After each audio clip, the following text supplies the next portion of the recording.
जब परिषद को देखा तो बड़ी दर्द भरी आवाज में मनुष्य की भाषा में और रो करके बोली है। क्या बोली? कौन है आज मेरी लाज बचाने आए? कौन है आज मेरी लाज बचाने आए? कौन है आज मेरी लाज बचाने आए?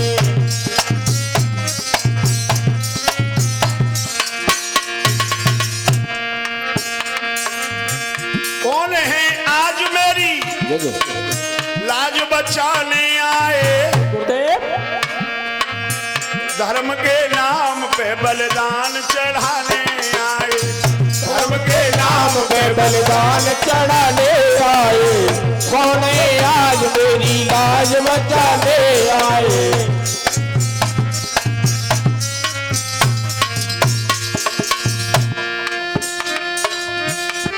अब देश कौन दुनिया में त्यागी है? बहुत अच्छे बोले, त्यागी है।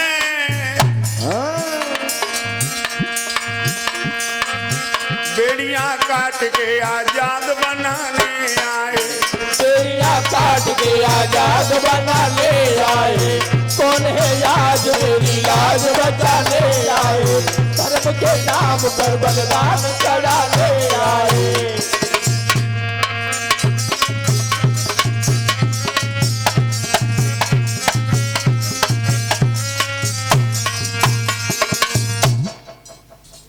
आज गाय उस राजा परिषद को देख करके रोई, बड़ी दर्द भरी आवाज में बोली है। महाराज परीक्षित कहने लगे हैं घोड़े को रोक करके, हे कपिले तुम कौन हो जो पशु होकर के मनुष्य की भाषा में बोल रही हो? और ये तुम्हारे पीछे बैल है वो कौन है? और तुम दोनों के पीछे काला कलूटा चंडाल आ रहा है वो कौन है? अपने दुपट्टा से गाय के पशुकर को पोंछ करके महाराज परीक्षित ने पूछा है। गाय कहने लगी महाराज मैं गाय नहीं हूं, पृथ्वी हूं। और महाराज नदियां सिंधु तालाब पर्वत सब अपने ऊपर धारण करती हूं, मुझे कोई परवाह नहीं होती। लेकिन जब से ये पापी काला कलूटा चांडाल कलयुग आया है तब से ही मैं दबी जा रही हूं।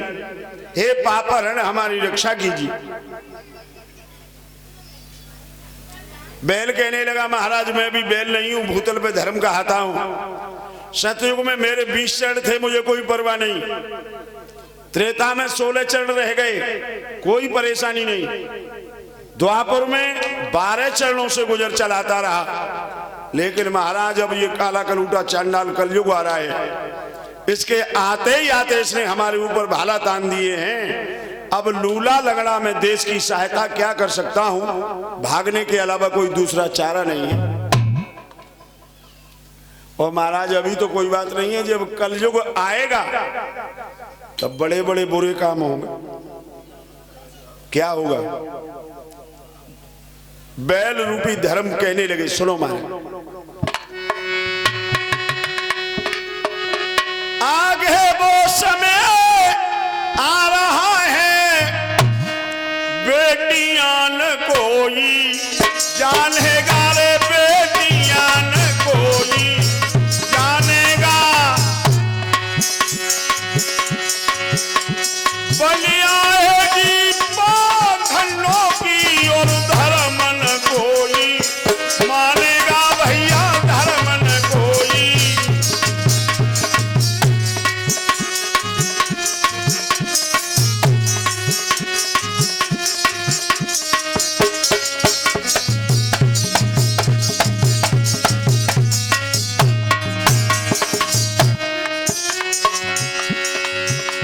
छत्री कायर हो जा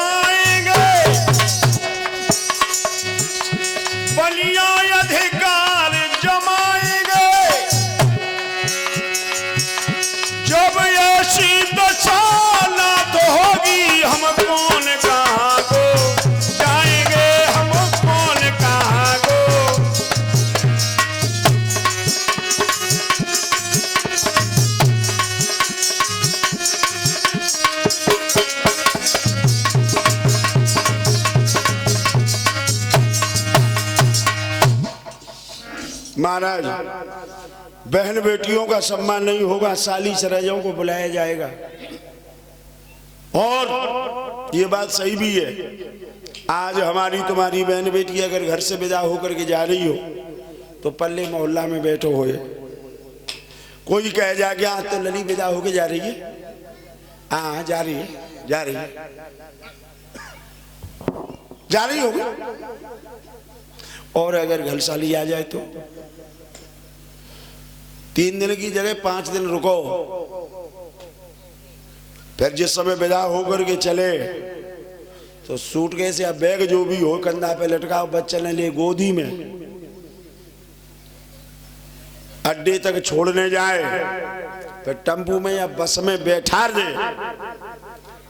और कंडक्टर कह रहा है कि बस चलने वाली है, छोड़ो छोड़ो छोड़ो, उतर उतर उतर, फिर भी गाड़ी के उस डंडा को पकड़ के, चिंता मत करियो, चिंता मत करियो, घबराना मत, कोई अगर जरूरत पड़ जाए तो आधी रात तैयार है। हाँ बाय बाय टाटा तो होगी सो होगी, कोई काम पड़ जाए तो आधी रात तैयार, मतलब शादी के लिए आधी रात तैयार हो, बहन के लिए दिनों में तैयार ना। आगे वो समय आ रहा है, बेटियां न कोई मानेगा, बनाएगी पाखंडों की, धर्म ना कोई जानेगा। पाखंडियों की लोग पूजा करेंगे और धर्म को जानने वालों का लोग सब उपास उड़ाएंगे। क्षत्रिय कायर होंगे, बनिया अधिकार जमाएंगे, मूर्तियां रात दिन टूटेंगी, मंदिरों में बधिक दिखाएंगे, और जब महाराज ऐसी दशा होगी तो फिर हम कहां रहेंगे। इसलिए भागने के अलावा कोई दूसरा चारा नहीं, हमें जाने दो। महाराज परीक्षित कहने लगे, सारी बीमारी की जड़ ये कलयुग ही है, तो हम इसे जिंदा नहीं छोड़ेंगे। खींच ली तलवार और कलयुग पे चलाने को तैयार हुआ। सोई कलयुग ने अपनी गर्दन झुकाई दे के, ले महाराज हमें ही मार डालो तो सारी बीमारी कट जाए। लेकिन महाराज एक बात ध्यान में रखिए, क्या जितने अवगुण हैं हमारे अंदर, कोई ना कोई गुण भी है। हाँ, जैसे दाने में घुन होता है उसमें अवगुण ही होते हैं, कोई ना कोई गुण भी होता है। महाराज परीक्षित कहने लगे, तो तेरे अंदर तो कोई गुण दिखाई देता नहीं, तू तो शरीरम व्याधि मंदिरम, तेरा पूरा शरीर बीमारियों का घर है। महाराज गुस्ताखी माप हो तो मैं अपने गुण बताने की चेष्टा करूं, बताइए। बोले सुनो महाराज, पहला गुण है मेरा। अच्छा कहानी से गुजरना है रे,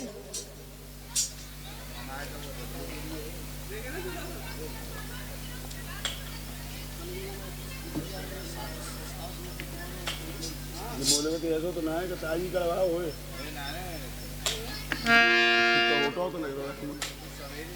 अच्छा ऐसे डर हो।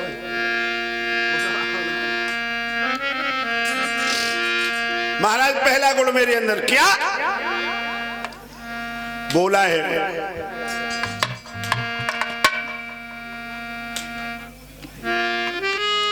सतयुग त्रेता और द्वापर में सिर पटक पटक मर जाते, कलयुग में राम कहो मुख से आराम घड़ी में ही पाते।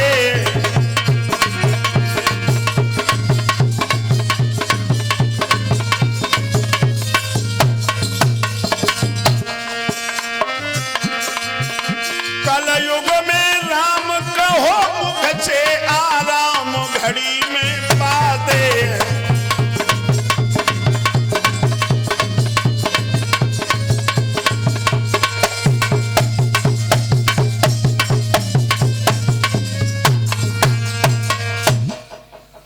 महाराज सतयुग त्रेता द्वापर इनमें हजारों लाखों वर्ष तक ये महात्मा लोग कंदरा गुफाओं में बैठे रहे, भजन करते रहे, फिर भी परमात्मा के दर्शन नहीं हो पाते।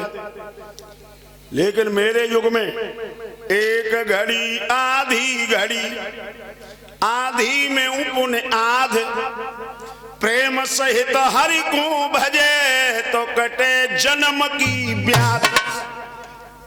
एक घड़ी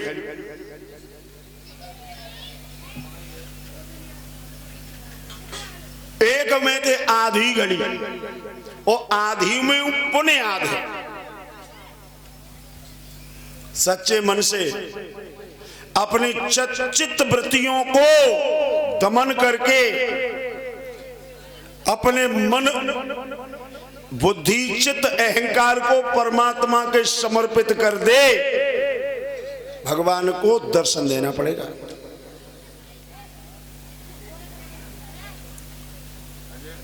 और महाराज ये बात सही भी है। अब आगे जब बारिश होगी, बाजरा बो जाए, मक्का बोई जाए, और फिर नरायबे को जाए, आंखें बंद कर ले, भगवान को ध्यान धरते जाइयो, ओम ओम जपत जाइयो, खुरपिया चला जाइयो। घास हुई घास कटे, बाजरा को एक उपेड़ ना कटेगो। कब? कर से कर्म करो विधि नाना, ओ ध्यान रखो जा कृपा